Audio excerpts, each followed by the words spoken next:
Hi guys, it's Sophie. So I've got another tag video for you today. I seem to be tagged in things in multiples. I'm never just tagged in one thing, I always find them all at once, which is great. I mean, I love making tag videos and I just jumped on this one. So basically Jen Campbell made a book tag called Books to Read in Pairs, where she was comparing two different books to one another and suggesting that they felt similar in sort of time or place or sort of feeling or themes. And then a book Olive took that and gave it a twist, which was a non-fiction and fiction pair up themes. I'd wanted to make this kind of a video for a little while anyway, like I was trying to think of how I would do it. And one of my subscribers had asked if I could do something like that, so I was planning it, and then when I saw this I was like, this is perfect. I have so many to talk about, so I'm going to stop rambling and just get into it. So the first thing I'm going to recommend doesn't have to be these two books, it's more sort of the activity of doing that. So I have Infinite Jest and The Life of David Foster Wallace. I think it's great when you have a really in-depth, involved book that affects you to pick up and learn a little bit about the author and about their life, about why they wanted to write it, and just get some context. So that's my first one. Next I have a little bit of political writing. So I have here Seeing by Jose Saramago, and I have The Shock Doctrine by Naomi Klein. Both speak sort of very openly about politics and about the way that the political system can be used against members of that populace. Both are really interesting. A little bit hard, but I think probably if you read Seeing and then The Shock Doctrine, sort of as that pair, you probably enjoy both a lot more.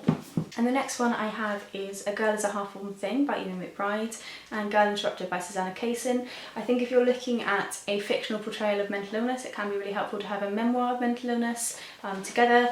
A lot of the symptoms that are shown in A Girl is a Half-Formed Thing, the sort of sexual promiscuity, the impulsivity, are things that could be considered to be borderline traits. So this is a memoir of someone with borderline personality disorder, though sort of pick and choose as you will. If you have someone with anxiety issues, someone who has a memoir about their dealing with anxiety might be useful.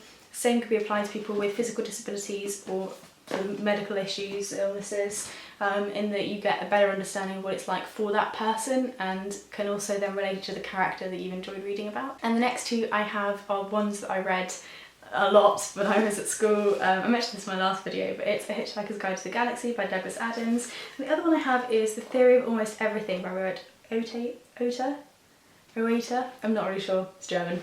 So basically sci-fi and some realistic physics, because the two are really fun. So make sure you choose a lighter sci-fi rather than like a really dense one, unless you're into really dense ones already. And then if you pair it with some slightly denser physics, it can be really fun.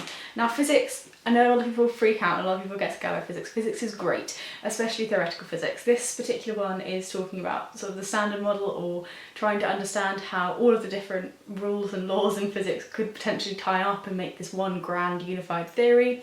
I would recommend all of Stephen Hawking's books if you're sort of interested in starting out. I have one called The Grand Design, which is really readable, and I'd recommend that one probably as a first starter, but this would be my preference. So the next books I have to recommend are ones that give kind of a cultural context to the fiction. So you have A Woman at Point Zero by Nawal al-Saadawi, and also Superman is an Arab by Jumanda Hadid. And both of these are sort of feminist texts around women in the Middle East. This is a fictionalised account which is absolutely heartbreaking, beautifully written. If you haven't read it, please go and do so.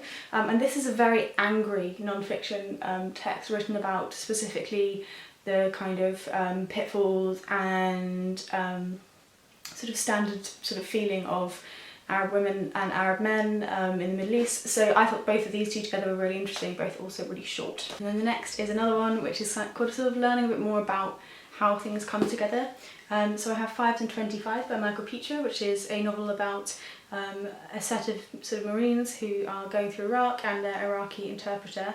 And I also have Grunt by Mary Roach, which is a book that's talking about the science of soldiers at war. I think if you read these two one little bit and one little bit, you would sort of find that the pair of them together meant a lot more. This is very light, this is very heavy, and I think that can be good sometimes when pairing non-fiction and fiction, to have a lighter one on either side rather than having really heavy non-fiction with a really dense text. If you're going to do that, I think it's probably preferable if you read one than the other, just because non-fiction and dense novels can drag back reading a little bit, and we're trying to keep it fun for you. And then the last one I have is one that just gives a really similar feeling, and the first one I have is Randall by Jonathan Gibbs. which is a fabulous little novel that I haven't heard anyone else talk about at all, that's about the art world in London. The first half of the book is definitely stronger than the second, but it's still really good, and it just gives you such an insight into that world. The next one I have is The Lonely City by Olivia Lang, that's talking about New York, so you have London, New York, but similarly this is a realistic portrayal of sort of young Warhol, and this is a fictionalised version of sort of the young British artist, and I think the pair of those read together would make a really interesting combination. And sort of potentially inspire you. I immediately after I finished Randall, I sent a copy to one of my friends who's just finished doing her degree in art in London, and she read it back to back and then texted me to say she just started a whole load of new paintings, so maybe this will be some inspiration for you as well. Now I could do this for hours, but I'm going to have to stop, partly because I can't even hold up as many books as I've shown you now. I've also spoken so quickly through that video trying to get them all in. But hopefully you've enjoyed it and you have some ideas, if not for these specific books, then the kinds of books that I would recommend reading, because I do think there's a couple of pairings, a couple of ways to pair fiction and non-fiction that can be really valuable. So I really hope that you've enjoyed this video. I'm going to tag a couple of people to take part, because I think it's really good fun. I'm going to tag Jen Campbell sort of back, because I know she said that she wanted to do this one. I'm going to tag Robotnic. We're really interested to see what your thoughts would be on that one. I'm also going to tag, do you know what, let's tag Strip Cover Lit as well. They do a lot of sort of really literary videos, and I'd quite like to see a sort of critical comparison maybe, so we'll see what they think. But yeah, I will see you guys soon on my next video. I have no idea what it's going to be yet. Probably going to be on Wednesday next week, but we will see. So yeah, see you then, and love you lots.